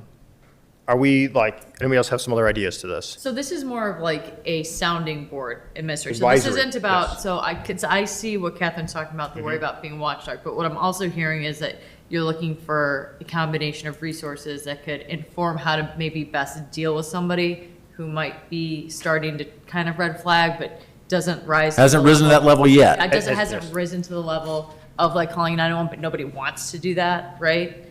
But I guess the question becomes, and this is my concern, I like the idea of it. It kind of reminds me of the idea of the Mayo Clinic. You go to one place and there's a bunch of different experts in one place that kind of can give different ideas on how something can be dealt with, right, and advise. I don't know why that's my Yes. comparison No, in my head. that's- yeah. But at the same time, I think there does need to be a balance, because how do you go from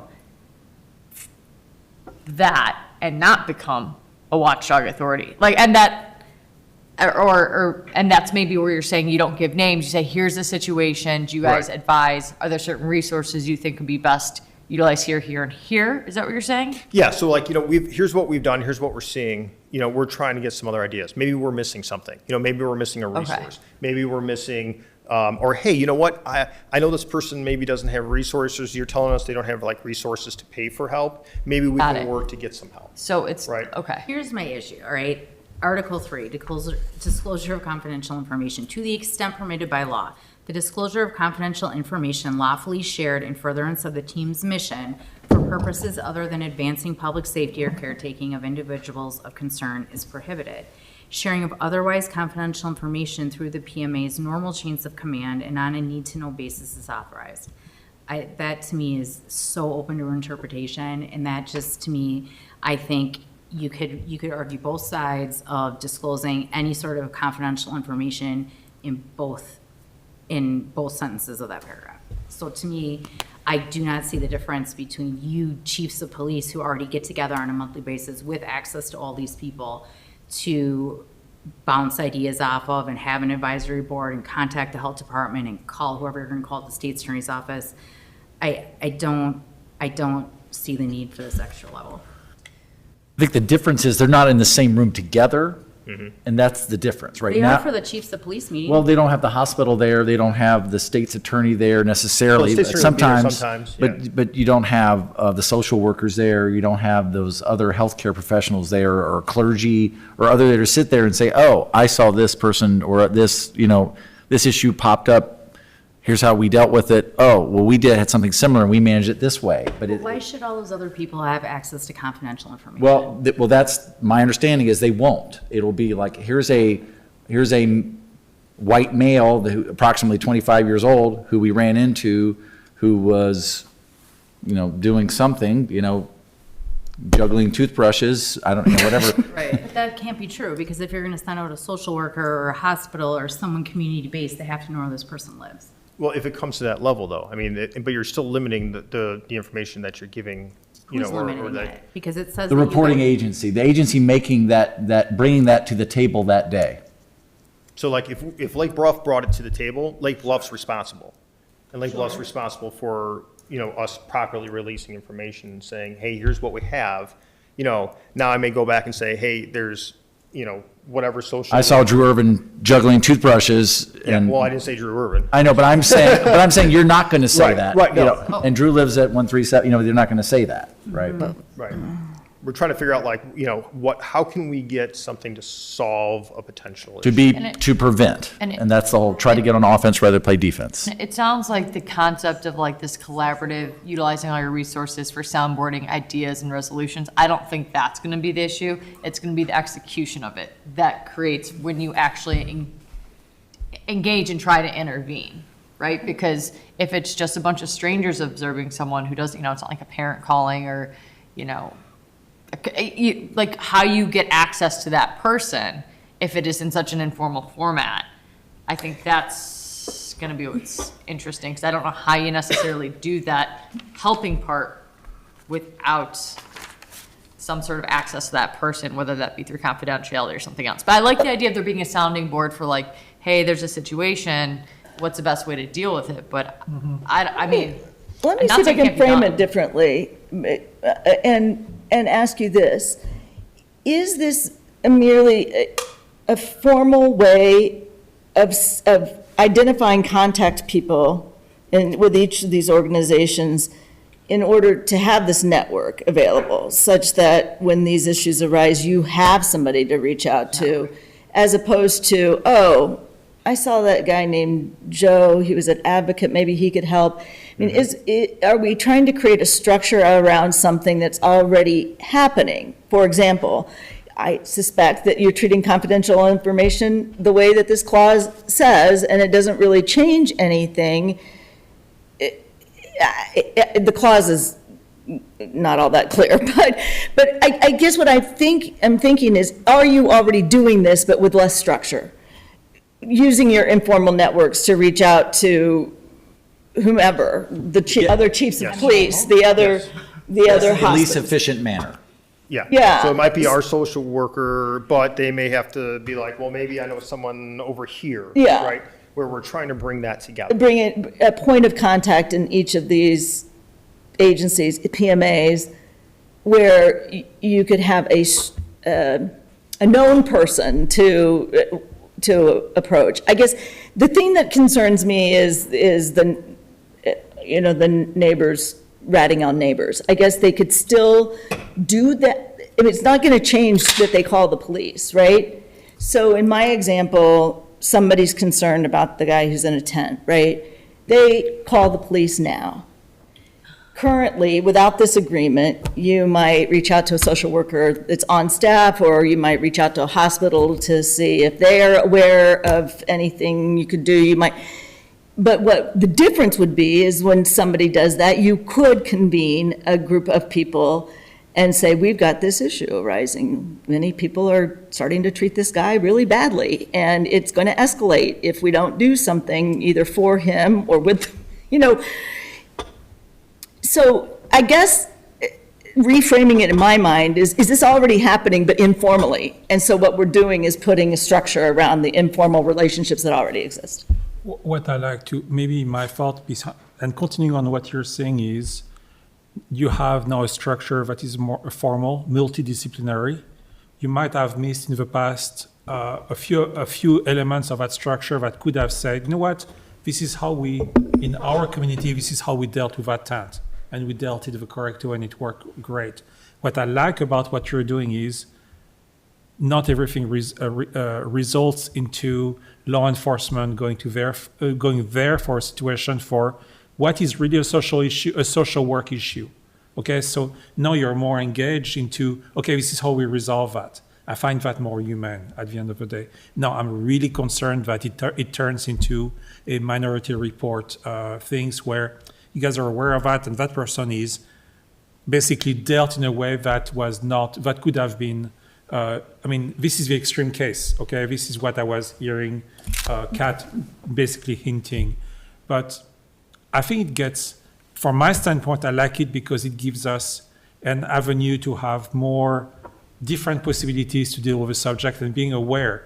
I prefer prevention than reaction in all cases. Mm-hmm. And that's where I would stand. Now, I think there are possibilities, Kat. I think you're right. There are possibilities where that could not be great for our communities. If you guys decide to be a little bit too aggressive, I don't know what is the guardrail for that. So the thing too is, and this is something that's evolving too, just let's be clear. This is, in Illinois, there was 3 counties that were selected. You have Lake County, Sangamon, and DuPage. So we're like on the cutting edge of in this state for making this happen with the universities and partners to make this happen. So, I mean, this is very new to, I think, a lot of people as well. And I think to Regis's point is, as we're trying to push these types of things to that social aspect, right? Trying to get people to the help that they need versus it being law enforcement all the time, right? And again, as the law enforcement side of this, we're trying to step back a little bit now and push some of other partners forward so that it doesn't look like it's such a heavy law enforcement presence for this, right? That it really is, and that's another reason for the name, Community Support Team, right? We want it to be a support for the communities and not just the cops are coming in, they're gonna make an arrest. It's not what we're trying to do. And I think because this is a new program in Illinois, I think the best place to look is what happened in New York, where this has been going on for 2.5 years.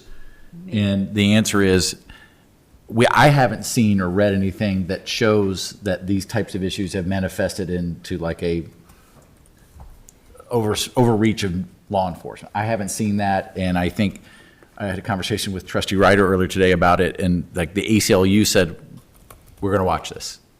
And that's what they've said, and I don't think they've come up with anything, but. Maybe we have that guy from New York come in to present and answer some questions. I just feel like we don't get sorry, I totally cut you off there. I have such an off-topic question, so let's cap that.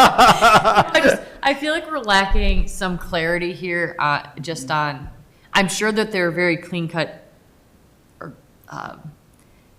certain situations that were very specific and easy to visualize and try and prevent that may have created more clarity around your goals, because everything just sounds very nebulous right now. And maybe that's the point, that it's very broad reaching, but it's a hard thing for us to, or for me, to wrap my head around as far as a protocol without having just more clarity. And maybe the guy that you guys work with from New York maybe wants to present, or I don't know. So maybe, Mary, there might be a way to mitigate that. That is, I also feel that way, by the way. Yeah. And maybe we could say, okay, how long is this experiment for? Can we go for a test of that experiment and reconvene in 1 year, 6 months, whatever the amount of time we decide, to say, okay, how do we stand here? What happened? Has this been effective? What are the results? How do you measure it? Yeah. And measure it. Well, and there's no see record what- keeping, so it's not even. Right, and it's really just us signing off on being joining, like adding our signature on a memorandum, Well, what is essentially. the cost? Because, well, Right. the pilot was funded, though, by a grant from Homeland Security, which you surely will not get again. And so. unless is you're there identifying there's no cost going forward. evidence. Everyone just has their own cost. You mentioned a part-time coordinator. So right now, there is the part-time coordinator, where that's going to be after the other side of that grant is still be determined, right? This is moving into this next part of it being at the county level. Okay. So we'll see where that takes off. And/or if this is going to go to the state level. There is some pending legislation with Julie Morrison, Senator Morrison, kind of addressing some of this potential concerns I think that some of you might have. Right. So again, we are also trying to continue to move this forward. Other states do similar things besides New York, Florida. We've heard from other, I think it was like Mississippi or something like that, I think, had one presenter at one point as well. So, I mean, there's other locations that are doing this. For us, it's new in Illinois. And again, some of the first 3 counties that you're seeing this. So I have a question and a comment, Yep. and I just need to say them both. So before we go, I'll start with my comment, which will be more inflammatory, and then I will go to a question, which is very straightforward, and I know you'll have a good answer for me. My comment is, I don't think it's I think you all know that I do a lot of community organizing in the world of gun sense legislation, and this stuff seems like a lot of distraction, and let's like come together with what feels like a very bipartisan vibe of looking for solutions for violence, when to me, at the end of the day, if there's not a next step, if we identify a person who has a potential red flag for violence, but we're not looking to also, enact or support red flag laws where we can take away guns from people who are imminently going to cause damage or violence, then I'm not sure I see the full scope of the impact. And in fact, I kind of am like, it's the guns, stupid, let's do something about it. But that's my comment, all right? My question is more just straightforward, which is, how is this board elected? So I see there's an executive board that is elected, and the executive board then appoints or elects the members of the task force. So who gets elected to the board? Yes, so that is forming from those groups that are agreeing to be part of it formally, right? That are agreeing to the MOU, and we can go back to your statement in a minute too. That are willing to be a part of that, right? That are willing to take those next steps to be in the group in that sense, right? Again, as we spoke earlier, there's not a lot of organizations that we've had 100% buy-on with the MOUs yet, as we're trying to build that group, right? So this is definitely a building block process to get to that final place where we want to be, right? Where this runs very smoothly, where we have all those community partners on board, and it's just humming along, right? That the board is consisted of all those different sectors, right? And not just law enforcement, but again, you have your mental health, you have your potential clergy, you have those groups that are willing to be a part of that. Yeah. Matt, so just one point, a little more clarity about the New York model. So this is from the internet, so I'm sure it's accurate. In response to the 2022 Buffalo supermarket shooting, New York State developed comprehensive plans to confront and prevent domestic terrorism. This includes the creation of a domestic terrorism prevention unit and the development of a local multidisciplinary threat assessment and management, or the TAM, teams in all counties and New York City. These plans aim to identify and manage threats, including those related to domestic violence and racially or ethnically motivated extremism. So that was the idea that said, hey, let's try to create something similar in Illinois to try to solve similar issues. So much more specific than I feel like what we're talking about, though. But that's, well, Right, which makes sense to me in my head, but okay, I'm done. that was the nexus. And we're trying to be encompassing too, right? So, but to Taryn's point is, obviously, if it comes to that point where I obviously have to take action, then action is intended to be taken, right? That's like, but that's prudent upon that organization, that department to do that, right? If it's a red flag situation, then it's a red flag situation, right? And hopefully they're already seeing that preemptively, right? And taking that action. Especially here in Lake County, as we were recognized by really taking a step forward with issuing those, so. There's a deck on the NewYork.gov website about their program. It's pretty interesting. I mean, obviously, my 90-year-old mother missing is not what this is intended to be. I got that now. It is, that the shooting was racially motivated, and there were lots of, in Buffalo, and there were lots of markers, lots of red flags that people didn't put the pieces together, apparently, and so that's the intent. How can we stop this from happening again? Yeah. Right, so then it goes back to, okay. So one thing is, I How do mean, you protect civil liberties while making sure it doesn't happen again? so we need to put a cap on this conversation. The one thing I'd like to say is, I would like to give I think this is progress. That's what I'm going to say. But the way I'm going to say that is a little bit different, where I come from a place, somewhere lost in the country in France, where, I mean, this is a more social state. But the basic point they addressed that type of threat is they put for 5 villages, so villages that are about the size of Lake Bluff, couple of them, and then smaller villages, 5 of them, they put 1 social worker. And the social worker was actually the first one talking to people, and then bringing police departments and other people. And that went to 1 social worker to 5 social workers. And the social workers were actually coordinating what the resources are. And they basically eliminated those issues, literally. There is no such thing as, no, we send the police forces first, and we might have something happening that might not be pleasant, as opposed to, no, we talk ahead of, there's a teenager there that just doesn't feel well. And we're going to find what happens to him or her first before we wait 6 months and something bad happens. And so I feel uncomfortable with what you're saying, but I think this is progress. So I want to see what will happen in the future, and I have high hopes it's going to be better. It's going to be, you guys are going to feel more comfortable addressing things and reduce threat. We don't want Highland Park.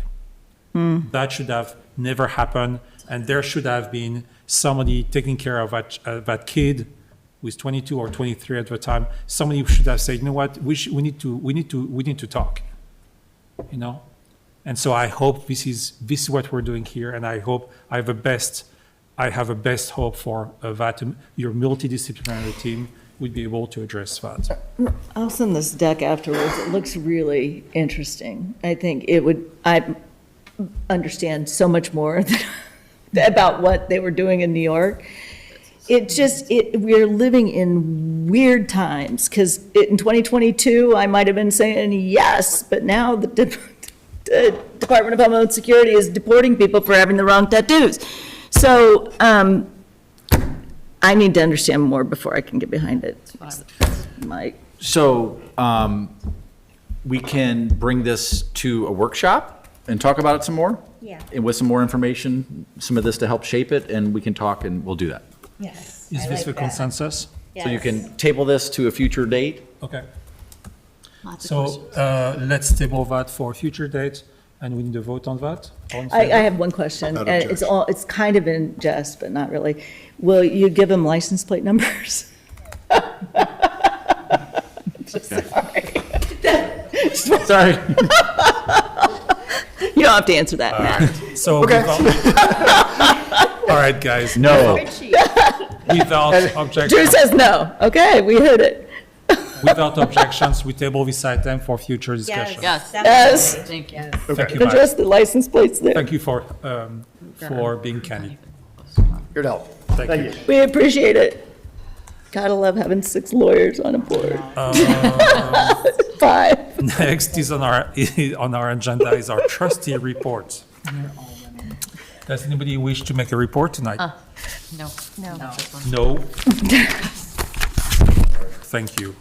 And followed by we have an executive session tonight. Before you do that, do you want to get an update? Yes. Can I please invite Clara to yes, she come came and talk back. to us? Oh, And that would be a follow-up to my president's report. Okay? hi. So Welcome. I just came back from a meeting at the City of North Chicago with their Planning and Zoning Commission. They were looking at the MCO property that is right across 41 from the sanctuary and whether to rezone that from M1 to M3, which is their intensive industrial district. And I made a statement that we had prepared earlier today, and also there were about maybe 30 residents there that, and maybe 10 to 15 spoke.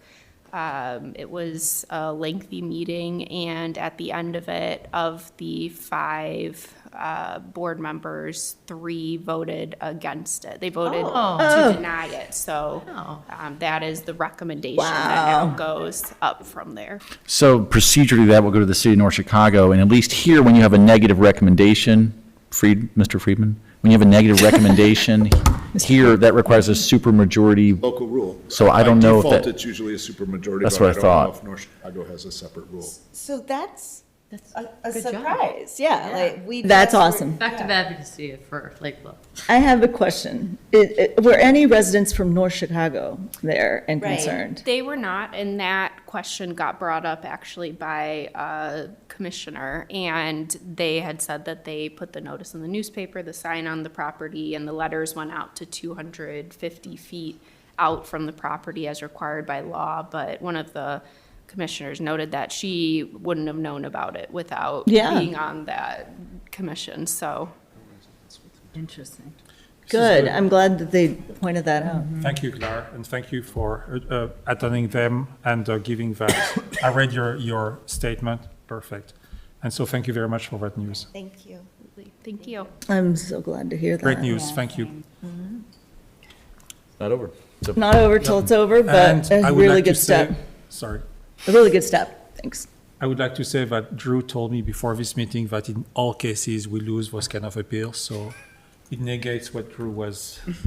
It's just tough. It's just tough. I mean, local zoning's local zoning. Right, so We've never sent her before. that's a fact. Fact.